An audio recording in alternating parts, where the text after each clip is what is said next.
আসসালামু আলাইকুম।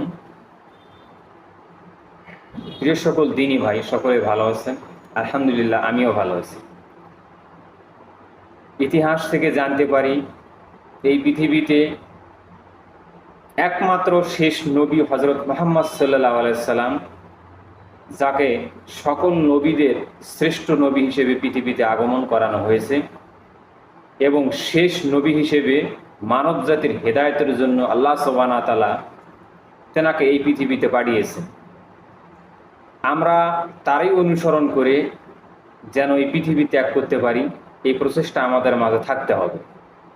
আমার আজকের টপিকের বিষয় সহিহ বুখারীর গ্রন্থের 21 নম্বর অধ্যায়ের সলাতের সাথে সংশ্লিষ্ট কাজে সলাতের মধ্যে হাতের সাহায্য নেওয়া। ইবনে আব্বাস রাদিয়াল্লাহু আনহু থেকে বর্ণিত, কোনো ব্যক্তি তার সলাতের মধ্যে শরীরের অঙ্গ প্রত্যঙ্গ দ্বারা সালাত সংশ্লিষ্ট কাজের সাহায্য নিতে পারে। আবু ইসহাক রাহিমাহুল্লাহ সালাত আদায়রত অবস্থায় তার টুপি নামিয়ে রেখেছিলেন এবং তা তুলে মাথায় দিয়েছিলেন।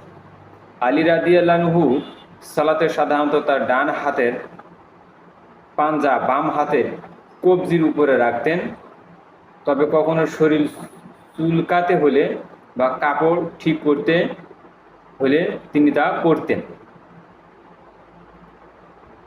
ইবনে আব্বাস রাদিয়াল্লাহু আনহু থেকে বর্ণিত, তিনি বলেছেন যে তিনি তার খালা মুমিনদের মা মাইমুনা রাদিয়াল্লাহু আনহার ঘরে এক রাত কাটান। তিনি বলেন, আমি বালিশের প্রান্তরের প্রস্থের দিকে শুয়ে পড়লাম। আল্লাহ রাসূল সাল্লাল্লাহু আলাইহি সাল্লাম তার সহধর্মিনী বালিশের দৈর্ঘ্যের শয়ন করলেন। অতঃপর আল্লাহ রাসূল সাল্লাল্লাহু আলাইহি সাল্লাম মধ্যরাত বা তার কিছু আগ বা পর পর্যন্ত ঘুমিয়ে থাকতেন। অতঃপর আল্লাহ রাসূল সাল্লাল্লাহু আলাইহি সাল্লাম জেগে উঠে বসতেন এবং দুহাত মুখমণ্ডল ধুয়ে পরিষ্কার করতেন। তারপর সূরা আল ইমরানের শেষ 10 আয়াত তেলাওয়াত করতেন। পরে এটি ঝুলন্ত মশকের দিকে গিয়ে এবং এর পানি দ্বারা তিনি উত্তম রূপে ওযু করতেন। পরবর্তীতে আল্লাহ রাসূল সাল্লাল্লাহু আলাইহি সাল্লাম তার ডান হাত মাথার উপরে রেখে আমার ডান কানে মোড়াতে লাগলেন এবং আমাকে তার পিছন হতে ঘুরিয়ে দিলেন। তখন তিনি কি করলেন? 2 রাকাত সালাত আদায় করলেন, অতঃপর আবার 2 রাকাত সালাত আদায় করলেন। এভাবে আরও 2 রাকাত করে সালাত আদায় করেছেন। শেষে ফজরের জামাতের জন্য মুয়াজ্জিনের আযান এলে তিনি দাঁড়িয়ে সংক্ষিপ্ত কিরাতে 2 রাকাত ফজরের সুন্নাত আদায় করলেন, তারপর বেরিয়ে গেলেন এবং ফজরের সালাত আদায় করলেন।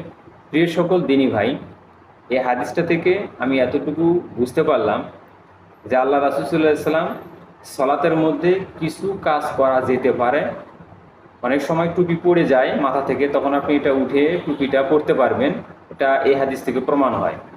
আব্বাস রাদিয়াল্লাহু আনহু সহ অন্যান্য অনেক আলী রাদিয়াল্লাহু আনহু থেকেও হাদিসটি বর্ণনা আছে। প্রিয় সকল দিনী ভাই, যদি আমার এই ভিডিওটা ভালো লেগে থাকে তবে অবশ্যই দ্বীন ইসলামের সাথে প্রচার করবেন, যা দুনিয়া এবং আখিরাত উভয়ের জন্য আমাদের কামিয়াব হবে।